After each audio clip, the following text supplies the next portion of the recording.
We're back for another edition of the Parkrun Adventurers, ready to break new ground in the number one parkrun podcast in Australia. Welcome back to the podcast, Lyndell Murray. G'day, Scotty. Now, we're breaking new ground. We're going to have a third co-host this week. Can you guess who? Is it Fluffy, the emu from Nambour? No. But I'm glad you mentioned Fluffy. We have an update for everyone who's concerned about Fluffy and Miffy. But you've got to wait to the end of the podcast. We'll get to that. I'll give you another guess. If it's not Good Fluffy, friend of yours. I'm guessing it's not Miffy either. So welcome to the podcast, Ada Macey. Hi. Yeah, Lyndell and I go way back. Well, welcome. So we're trying the three-way host thing. Don't know how it'll go, but Ada, I'm reliably informed you're quite hilarious.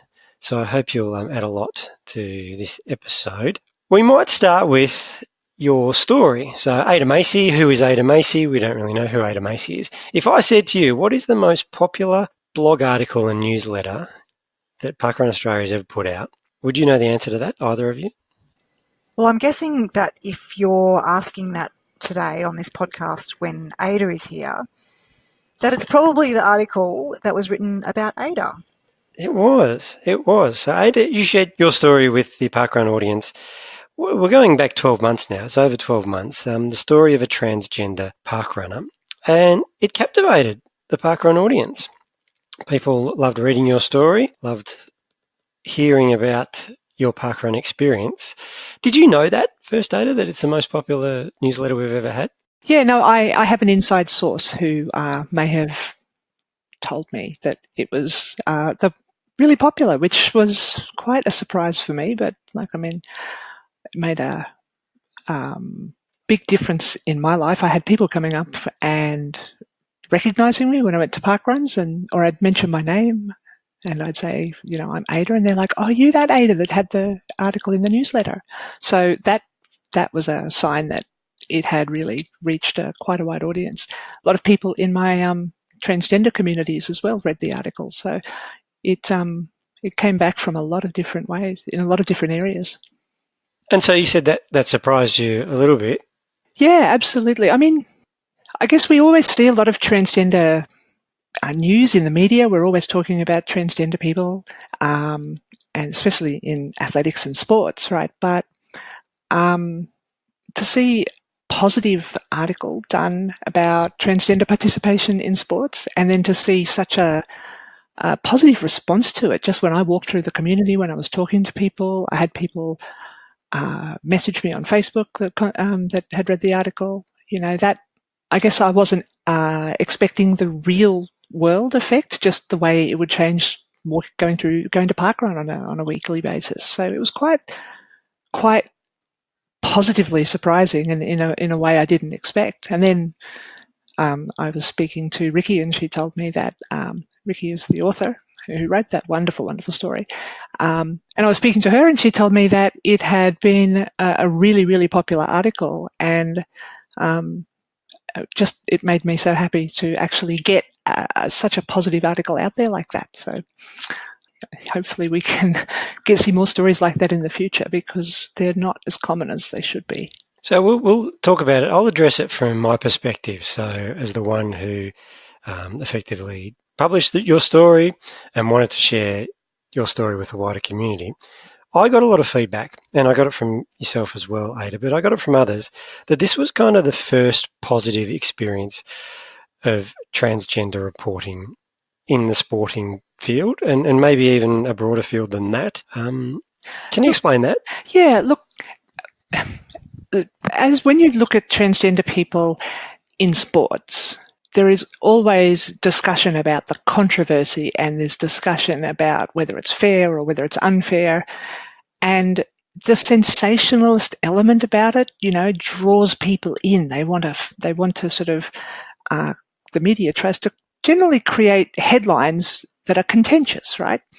But, we're all parkrunners. We know what the parkrun community is like. And to have an article done from the community perspective that talked about the support that I got from the community and my transition through the community, and the my experience as a runner was touched on, but it wasn't the core element of the story. The story was about my community, and that was, it's just really hard to find stories that are done like that. So I can't think of any others. I would like to think that there are others out there, but it's too easy, I think, for people to go to the contentious stuff. So I know Ricky, who contacted me and did the interview that article was based on, she had some, I think for a lot of people, right, people aren't aware of how to touch on a lot of issues around transgender people and the right wording to use and the right communication, what you can say and what you can't say. But Ricky was quite upfront about wanting to listen to my preferences and approach it in a way that was respectful to me and to the broader community. And I think that really, really showed in that final result. So I can't say enough good things about the whole process. It was just wonderful to see from me as a member of the community, and a lot of the community came back to me with that as well. It's fantastic to hear, Ada. And of course, we've sort of become friends by hanging out at Parkrun together. And I've just really enjoyed that experience of getting to know you as a person first and foremost, and not so much as a transgender runner or any of those kinds of things. But you were saying that people are sometimes a bit unsure what to say and what not to say. Is that something that you experience in your day-to-day life a lot?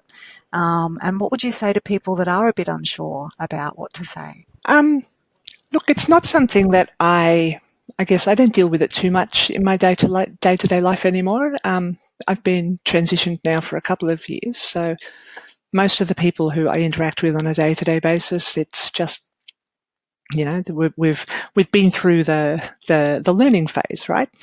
And when I go to talk to new people that haven't met me before, generally things are pretty smooth. But I think that's because the way you're perceived as a transgender person in that early stage, when you're early in transition, people don't know how to read you, and they don't know how to gender you, and they don't.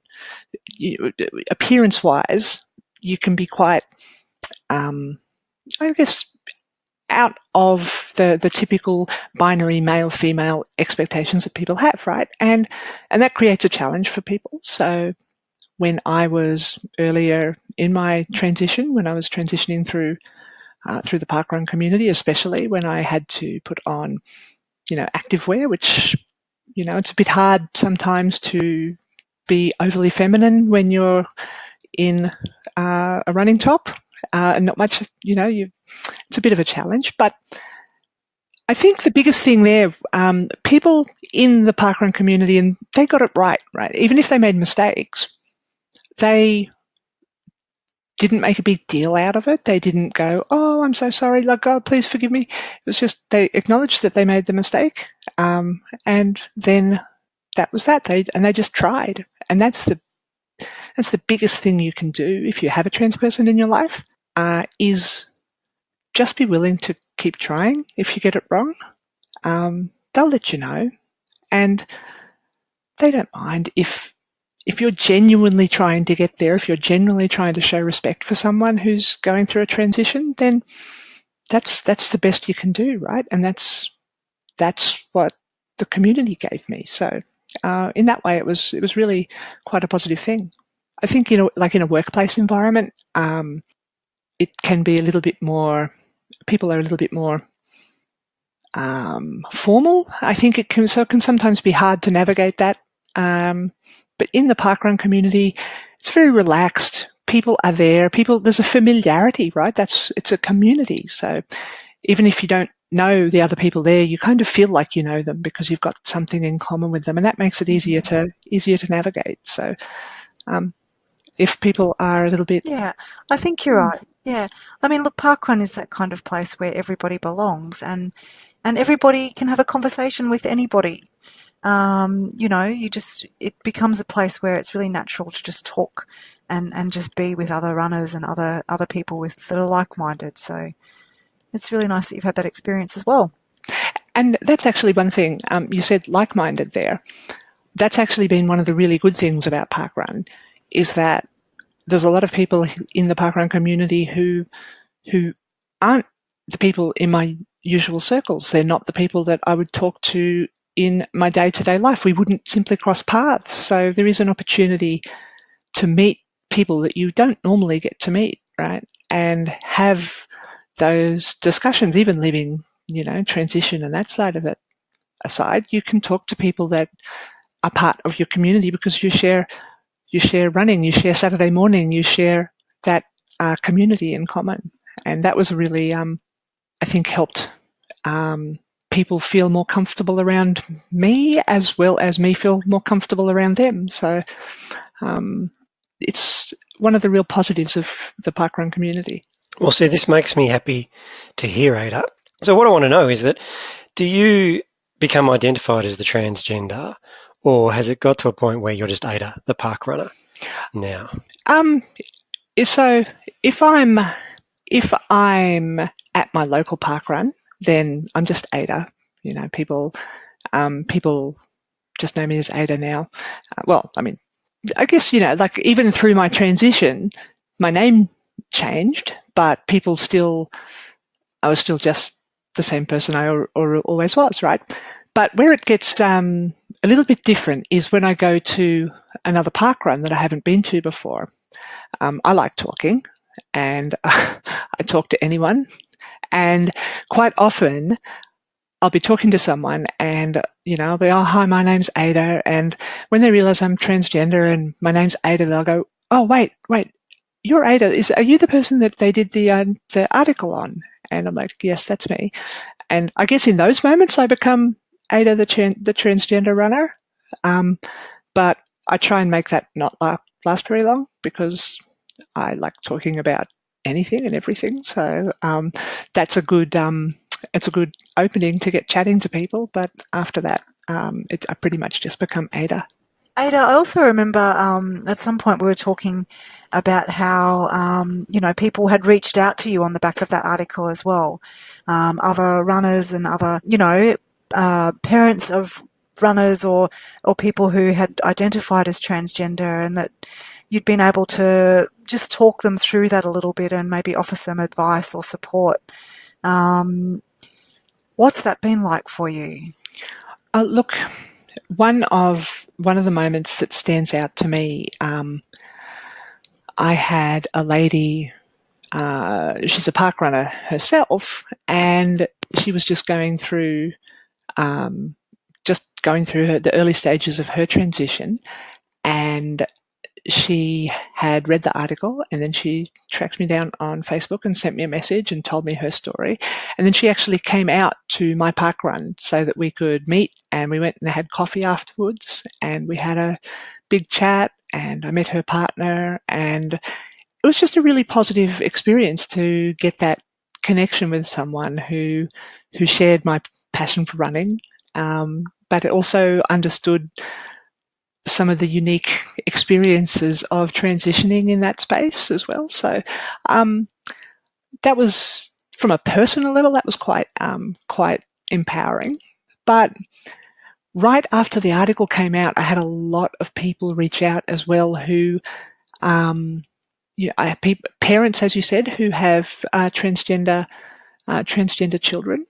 A couple of people reached out and said that seeing a positive mention of transgender people in the media. I had one mother who reached out and said her daughter looked at the story and said, she's like me, I'm like her. And that was,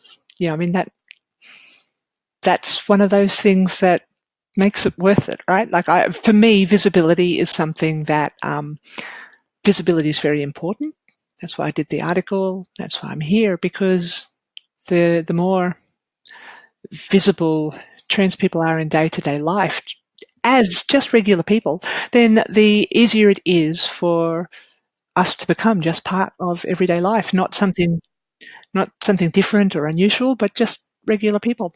And so for this kid who I've never met. I've just been told about this child who was able to see a representation of themselves in the media and feel a bit of positivity from that and say, oh, look, I'm like her. That's amazing to me. So, yeah.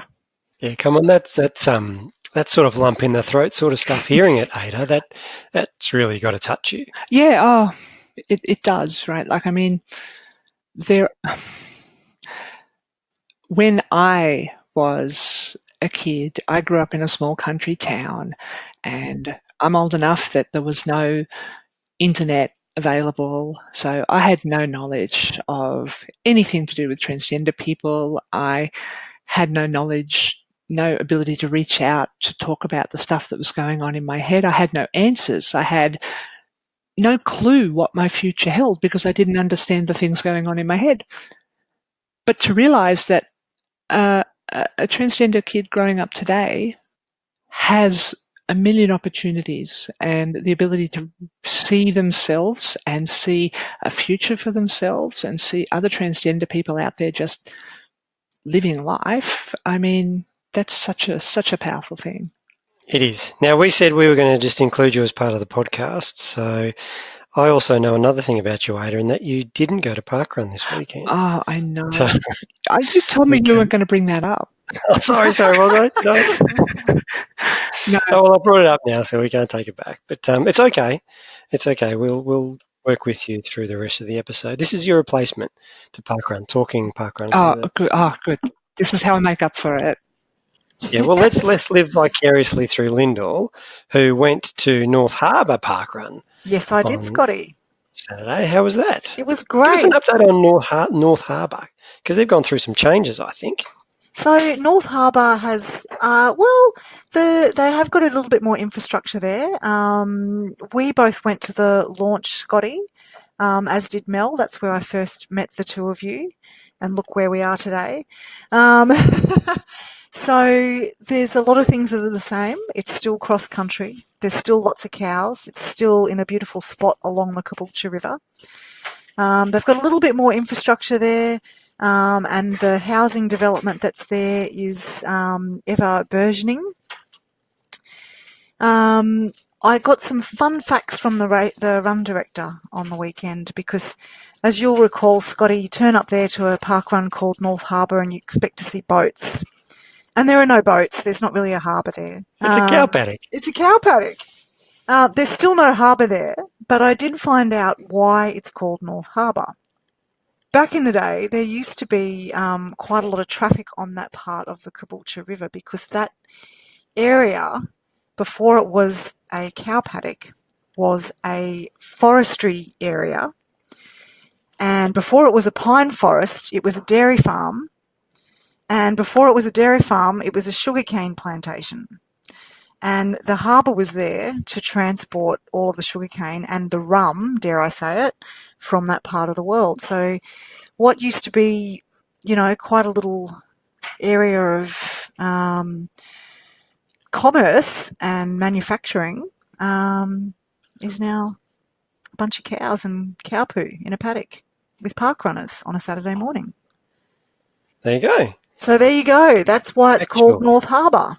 By any chance, did it increase your P index, as we talked about last week? No, it did not increase my P index, Scotty. Can you detect a little bit of a please explain in my voice, Scotty? I'm not very good, am I? We made a pact last week and I went out and broke it days later. 2 days later. I know, shocking. Yeah, so I went to Diamond Creek and increased my P index to 8, which I'm really chuffed about. Nobody else cares about, but I'm really happy. But yeah, we were going to do it together and I went ahead and jumped it. And I could have done it on the weekend too. Oh, really? Yeah, I'm only one away. We really should talk more. The history of Diamond Creek, you've done it for North Harbour. There are not diamonds in the creek, and I'm not even sure how correct this is, but I think there's a story that Diamond Creek is named after a cow named Diamond who got stuck in a creek. Yikes. That's a good story. The name, I think. Did Diamond make it out alive, or is that her resting place? Could be her resting place. There you go. Well, we had cows in common at least, Scotty. Yep. Yeah. But the reason why I went to Diamond Creek is because it was pouring down with rain on Saturday morning. Diamond Creek is actually the closest parkrun to my front door as the crow flies. So, yeah, sorry. And I think Ivana convinced me to go there to work on her P-index as well. Yes. My P-index is only 3. I have a lot of work to do. Well, wait till you get to 8. Then you'll know how impressive it is. 8 is that might be a long way off. Yeah, it's you've got to play the long game if you're chasing your P-index. You've got to just keep chipping away at it, I think. I'm focused at the moment I'm on 94 volunteers and 132 parkruns. So I want to get to 100 volunteers and 150 parkruns at the same time. And then I'll focus on my P-index. Sync it up. Yeah, exactly. Yeah. This is the thing. Some people like to sync up their milestones, even though, what is it, 150? It's not. It's not a really, no. But I know, it's not a real one, but it counts. But you know what it is? It's 250 times at parkruns, 250 times you've participated at parkrun. So really, you should be getting your green shirt. Yeah. Well, that's a really good point, Scotty. Very good point. If you can make that happen. I can't. Okay, so another 120 parkruns to go then. All right, Yeah. I can do that. Yep. Yeah, well, we're pretty close in numbers, Ada, around parkruns. We're both on around that 130 mark, so We'll have to do our 150th together. we will have to do that. We had a launch last week, and our man Dave Mossy was there. He went out to Charleys Creek out at Chinchilla, and he got us a roving report. So take it away, Mossy. And hello, we've just finished the Charleys Creek parkrun, and I'm with Adrian Royce from Wishart. Wishart. What are you doing all the way out in Charleville? No, it isn't. We're at Chinchilla. God. Yeah, Charleys Creek reminds you of Charleville, doesn't it? Well, we're out here for the inaugural run of Charleys Creek Parkrun on a lovely blue sky day in Chinchilla. It is. It's perfect actually out here. And what did you think of the course? Oh, look, it's a bit of a challenge, but it's a lovely course right next to Charleys Creek, amazingly, hence the name, with a nice hill over the railway. And it's a bit windy, but in the middle of town, I think it'll really take off. Yeah, the location's fantastic. It's a very short walk from the middle of town. There is that hill, two hills really, right in the middle of the course. How do you feel by the end? Well, I quite enjoyed the course, and as you know, I got first. Congratulations, finisher, yeah. Adrian. And I think it's one feature of this course. It's really well marked out. You cannot get lost at all. They've got green arrows going out and red arrows coming back, and that's just very clever. I've got to give a bit of kudos actually to the people who organised this course. It is well marked. There were loads of marshals out there. It really was quite good. When you look at it on a map, it does look a little bit complex. When you're out there, it's fine. Yeah, it's brilliant. Yeah, and well done to you, David, as well. Running around there. Thank you, Adrian. Okay, thank you very much, young lad. Okay, and we hope to see you down at Wishart, and congratulations on your 100th different parkrun. In Australia. In Australia, a true parkrun adventurer. I made 3 figures at last. And I should also say for any listener out there, we had the longest parkrun in South Brisbane last week. Adrian was at the Wishart parkrun and welcomed everyone there with a good song. A superb, very well done. Nice rendition. If you come to our 5th anniversary, I'm going to rehash it. That was just a practice last week. It did superb. Thank you very much. Thanks, David. Okay, I'm now with the run director, event director as well. Correct. And your name? Ronald Thompson. And what made you start up parkrun out at Chinchilla? Well, about 3 years ago, a group of us thought it'd be a great idea to get it going because we're in the middle of the gas boom and lots of people around. And so I thought, let's have a go at it. And at that point, we had about 15 or so keen people. wasn't quite so much support from council in those days. So fast forward 3 years and we've gone, same sort of keen 15 are still going, and go, let's have another go. And 4 months down the track, here we are. So that's a very long gestation period, isn't it? It is. 3 years. And is this pretty much the course you had from the word go? Yeah, pretty much the same course. We've made a few tweaks to it, and that's the thing at Chinchilla, is finding a place that you could actually do it safely. So it needed a bit of work in places, and to be fair, most probably needs a bit more, but we've got good council support now, so yeah, it's great. Well, they seem to have put in quite a bit of gravel out there. Yeah, you would have felt that today, I guess. However, it does look good, and once that's packed out, I think that'll work out very well. Yeah. The other one is, we're in the middle of winter at the moment, so it's a nice cool day. This is actually perfect. Yeah, it is. In summer, you've got lots of trees around the place too. It's a great course in summer because it's 90% of it is shaded, and you're running along next to the creek for quite a bit of it. So it is actually a good course to do in summer and springtime. But yeah, today is a good day. It's it started at 5 degrees, it'll be 10 or so now, and it's a beautiful day. I'll also say for our listeners, Charleys Creek, when we think of the standard Australian creek, it's a little bit bigger than that. Yes. So Charleys Creek is one of the tributaries into Condamine River system. So yeah, it always has water, and we're lucky because it's a little town where, so it has water all the time. So it's great. Yeah. No, it's beautiful. This is really good because it is close to the middle of town, as mentioned beforehand. So it's easy access, parking is great, you've got toilets right next to the start. Bit of a kids' playground up there. Yeah, so there's playground, there's area, it's safe for dogs as well to when you arrive, and it's a great spot. Look, I thoroughly recommend it. I'm very glad that you actually did put this thing together as well.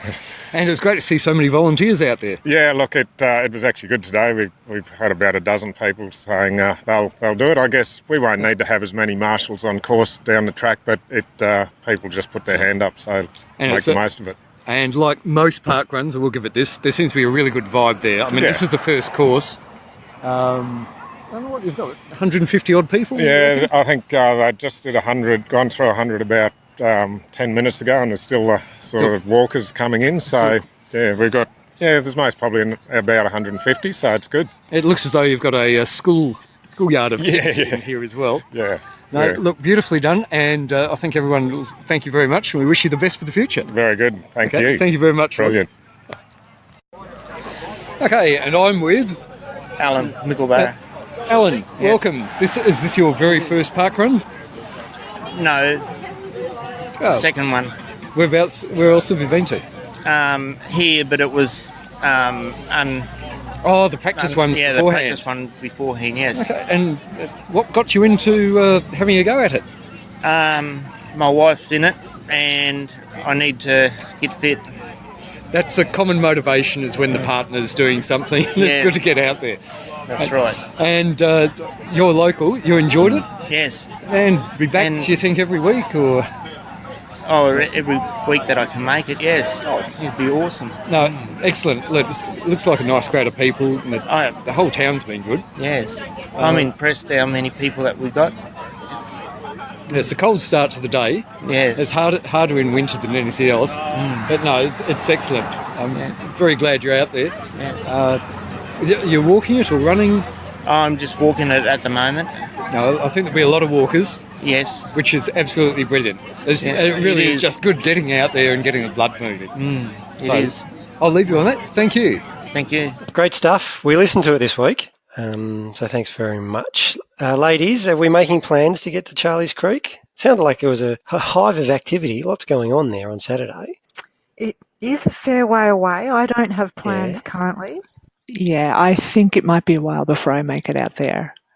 So what are we saying? We're saying 4 hours, which is a bit of a stretch on a is. Saturday morning from Brisbane. It's pretty much an overnighter, so that takes a bit more commitment than jumping in the car at 4 a.m, doesn't it? It does. Now, we don't have any launches this week, but if you were listening to the podcast last week and you got all excited about Atherton's anniversary because we announced it, sorry to disappoint. It didn't happen because that was an administrative error on our behalf. So if you head to Atherton this week, you can get cake.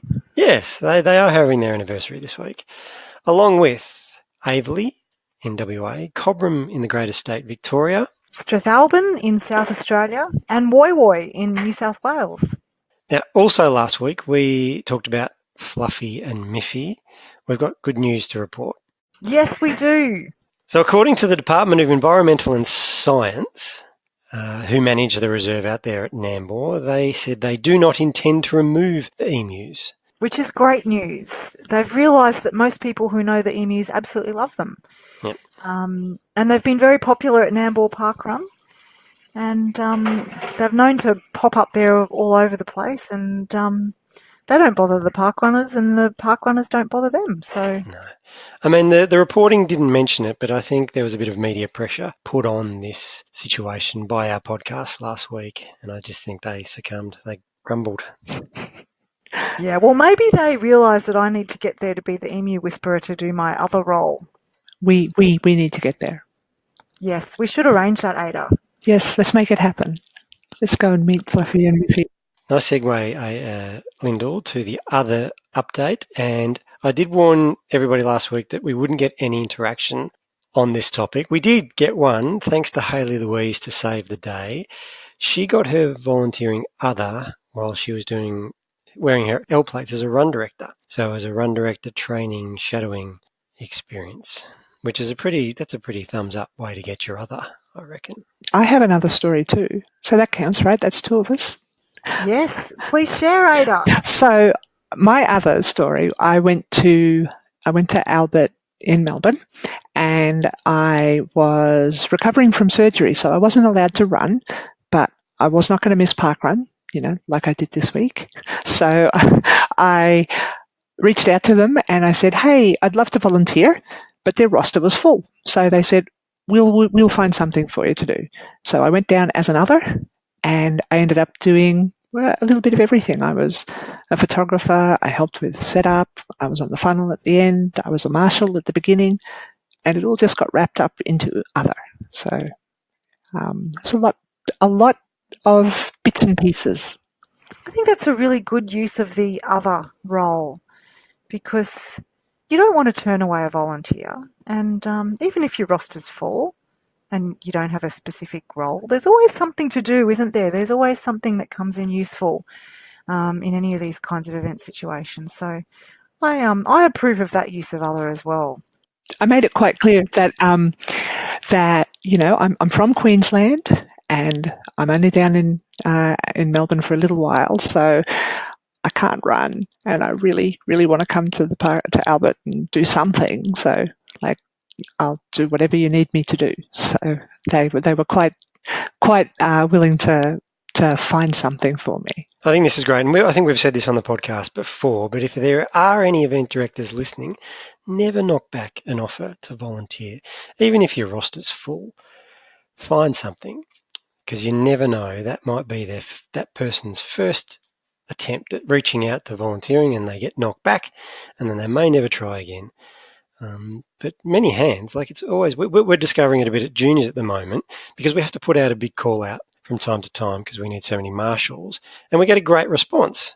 So quite often we get more volunteers than we need, but I've never said no, because we can always have an extra marshal. We can always have someone helping out at the finish line, as you did, Ada. So that's a plea to our event directors. If you're someone who likes to be involved in parkrun, I think that's something that we really need to, give people the chance to keep that up, and if nothing else, they can stand around and chat to the other volunteers as moral support, right? Because there's a bit of a community there. The volunteers get the chance to talk and chat and build those connections that you don't always get to do when you're out on the course. So I think, squeeze them in as much as you can.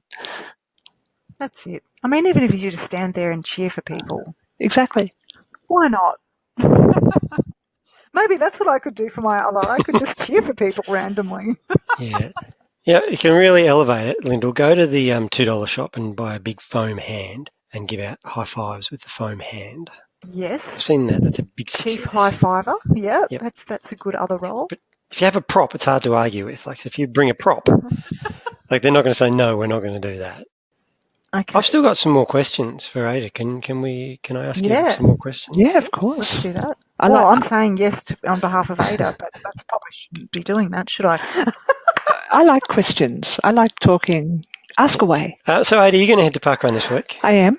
I'll be at Kedron this week, my home parkrun, so walking distance from home. So I'll take the easy way out. Can you give us an update on how you're going physically as a runner and participating in parkrun as a runner or a walker? How's that going as you transition? Well, it's been a bit of a journey. Running for me was a way of clearing my headspace. You know, it helped me through some rough times before I transitioned while I was struggling with everything going on in my head. And I used running to really push through a lot of that.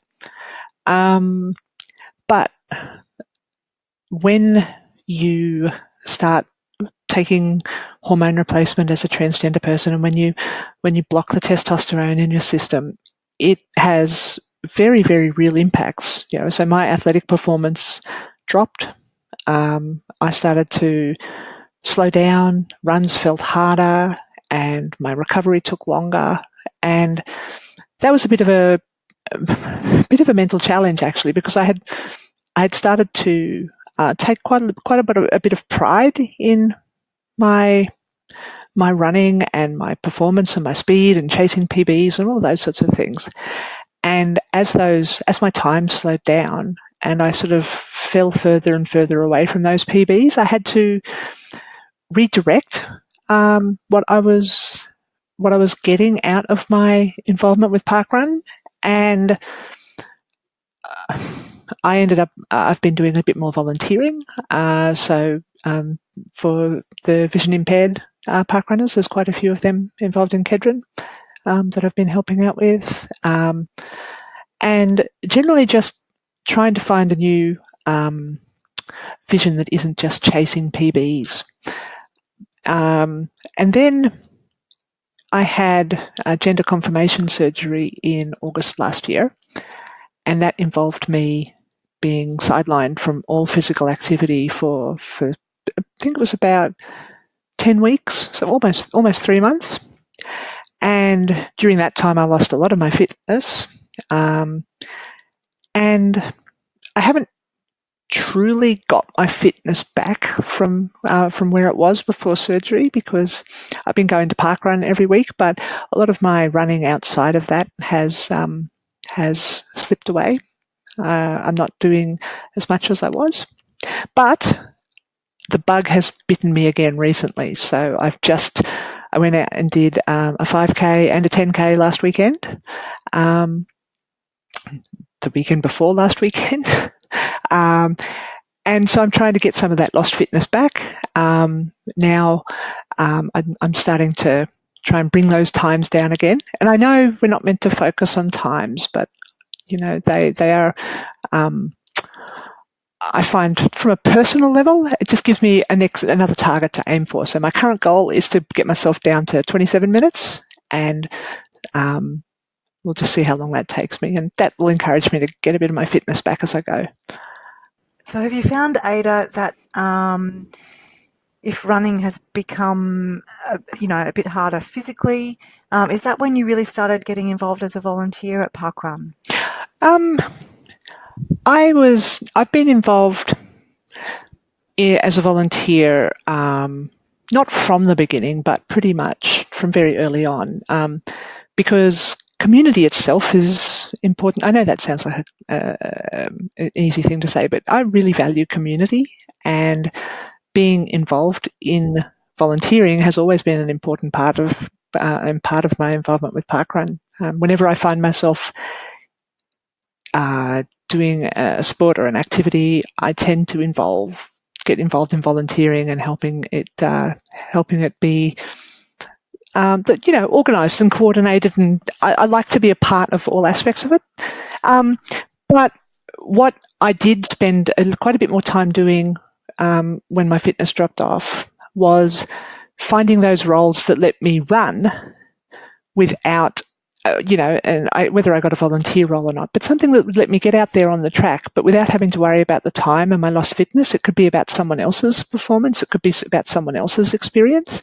So I've done a lot more VI guiding since since I've lost my sort of old performance. And it's just a way of getting back to enjoying what the parkrun experience is about, and which is about that community, connecting with other people and helping them, which in turn helps me. That's fantastic. And, you know, you say that community is an easy thing to say. I think there's a lot of runners that have joined parkrun and not expected to have that kind of connection to that group of people who, you know, were strangers and then become just a big part of your life because of that connection. So I don't think anyone thinks that's a trite thing to say or, you know, a throwaway thing when it comes to parkrun, to be honest. I think everybody is pleasantly surprised at how community-oriented parkrunners are.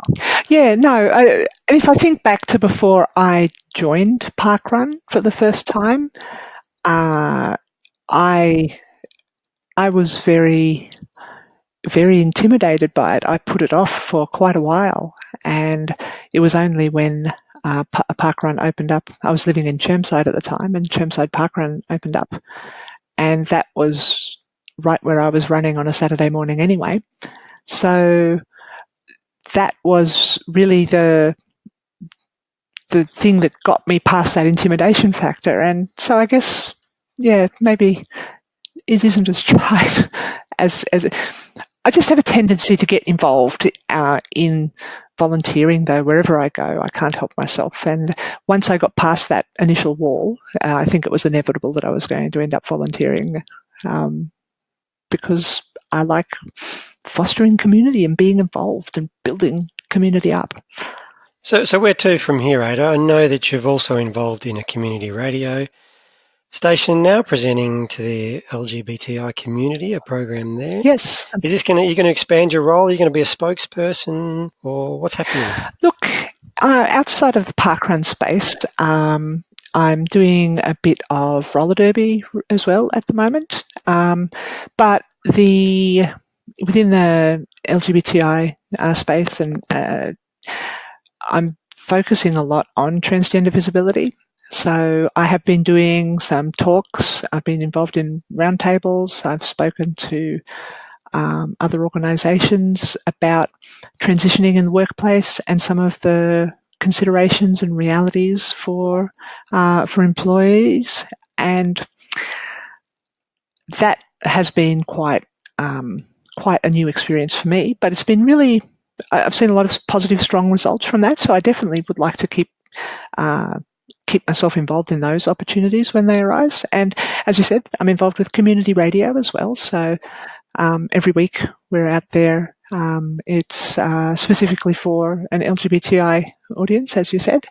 And again, the whole point is to raise visibility and awareness. And, you know, the more I can do that, the better. Is that something that you think comes naturally to you, Ada, to get out there and be a spokesperson? Look, I think I think it does now. Before I transitioned, you know, I don't think in my sort of previous life, if you will, I don't think that it would have come naturally.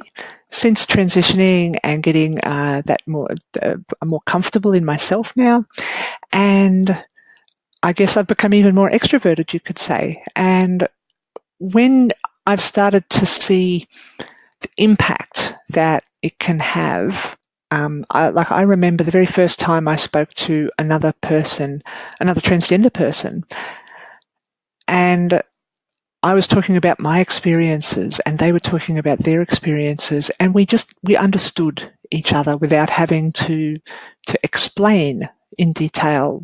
We just clicked and connected, and that was an amazing moment when you realize, wow, I'm not alone. There is someone out there who understands this, who has been through it before.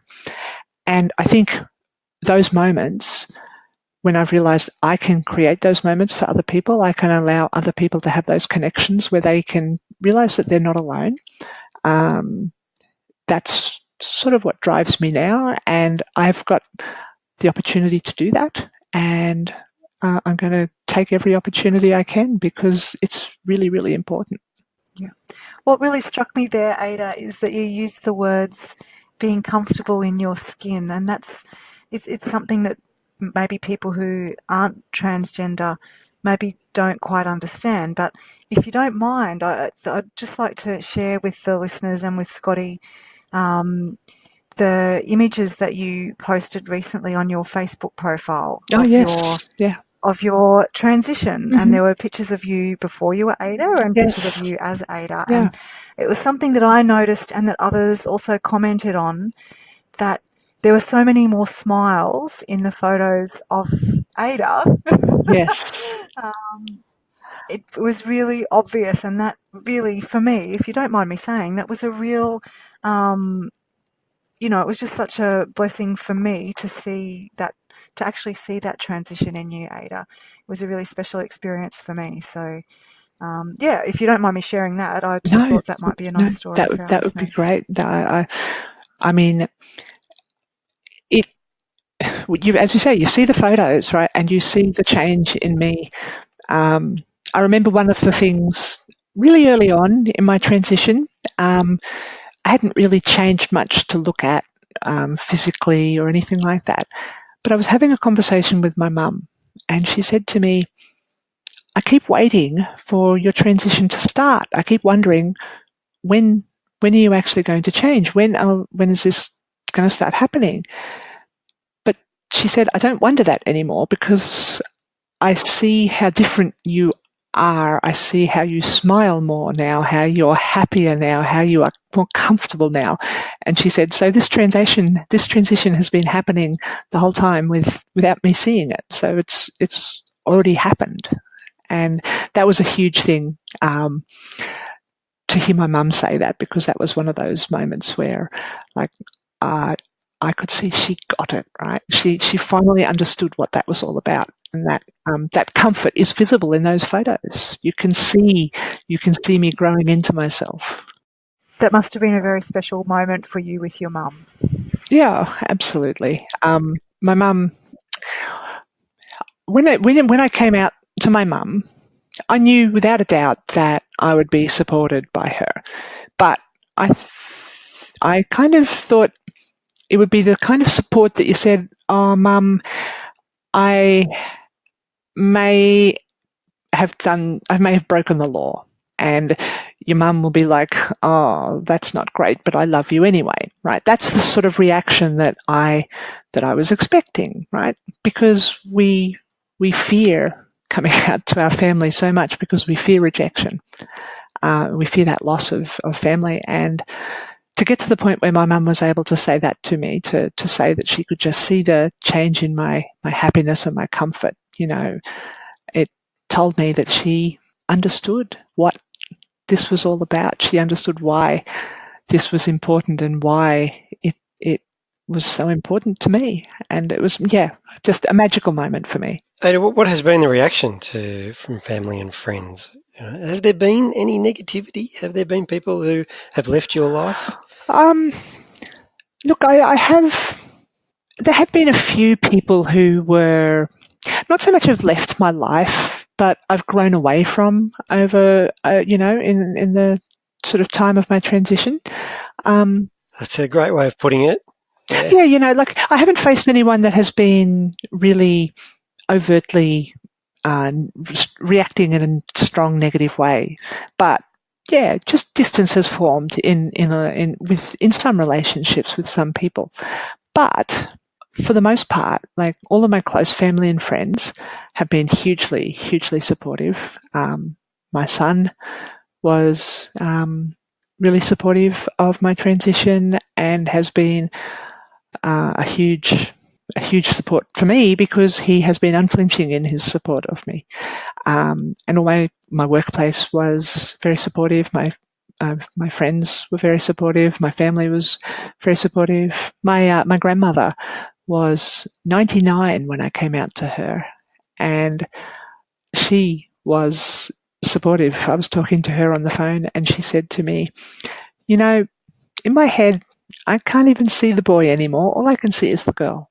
And I'm like, from a 99-year-old, my 99-year-old grandmother, to hear a comment like that, I was like, not something that I ever dared dream that would ever happen. But I guess one thing is I'm lucky enough to sit on a pretty big pile of privilege compared to a lot of people, because my experience is not the universal experience, and it can sometimes turn out quite negative, and people can lose friends and family and lose their support networks. But thankfully for me, it's been a really positive experience. Yeah, well, and hopefully by you sharing your story, then that will have a flow-on effect that other people's experience will be more positive and less negative. I want to bring it back to parkrun a little bit. You're a parkrun adventurer. I've looked up your profile. You've been to a few different parkruns. Have you got a top three? We haven't asked our guests for a top three for a long time. Ooh. So I'm going to ask for yours. Have you got a couple that have stood out? Ones that you've visited? Well, I'm going to say, actually, now that I think about it, there's a common theme here. Narrabri, which is my old hometown in New South Wales. It is a run around a lake. Well, sometimes it's a dry lake, sometimes it's a full lake, but it's just good to go back to my hometown, and it's good to have a park run there, and I love running around the lake. Albert as well. Same thing, running around a lake. Albert, I just love Melbourne, and the chance to get down there and run around the lake. And it's pretty good. Yeah. So you'd agree with my statement of Victoria being the greatest state? Look, if it wasn't for the weather, I'd love if we could pick Melbourne up and move it to Queensland, it'd be perfect. But yeah. Scotty, I think Ada's saying that Victoria is not the greatest state. I'm sorry. No, I heard her say it was. Just there's one thing that's missing. Yeah, so. Like it not being in the greatest state of Queensland. Oh, and I have to come up with a third one, don't I? And what would number 3 be? Manipi. Again, just for I've only done Manipi the one time, but it's also running around the lake. But I went there in the middle of winter and it was freezing cold, and there was mist and fog coming off the lagoon in the middle, and it was just beautiful. I had to run to keep warm, but it was a beautiful, beautiful sight, and I'd love to get back there and do it again, but maybe in summer this time. I'm glad I asked, because Narrabri, I don't think we've ever talked about Narrabri on this podcast. I couldn't even tell you when Narrabri was. So it's great to hear. Yeah. Northwest New South Wales. Mention. Not a very big town, and the first couple of times I went back there after the parkrun bug had bitten me, there was no parkrun. And I found myself in my hometown, and I'm like, what am I going to do with my Saturday morning without a parkrun? So I did a 5K run, but it wasn't the same. But then they've had the parkrun going for a couple of years now, so every time I'm there, I go back and visit and say hi. Ada, I can't thank you enough for coming on and being our experimental third host for this episode. I'm saying it's a success. I've loved having a chat to you for the past, I think we've gone for almost an hour. Wow. I'm hearing your story, so thanks very much. Lyndell, yes, thank Scotty. you again. This could be the end. This could be it. I had a brief chat with Mel, and I think she's keen to come back. Rightio. My sincerest thanks to you. I've loved having you fill in for Mel. You're welcome back any time, and I don't want to go too overboard because you might be back next week. Yeah. I can't 100% confirm Mel's coming back. No, she's still got 2 kids, and things change. That's it. Well, if that's the case, I'm in. And if it's not the case and Mel's back, well, thank you for having me. But if you're busy, Lyndell, and this is how I want to wrap up this episode. Ada, tell us about Ricky. Ricky, who you touched on her a bit earlier in the story. Yes. I think she'd make a great co-host for this podcast as well. So tell us about Ricky and the role that she played and how important that was as we say goodbye to episode 163. I'd love to see Ricky on here. Ricky contacted me and wrote the article, and we've been friends pretty much, chatted on and off ever since. And I can't say enough good things about her. I'd love to have her on here. Great. But thank you again, both of you. That wraps up this episode 163. We'll see you all next week. Bye.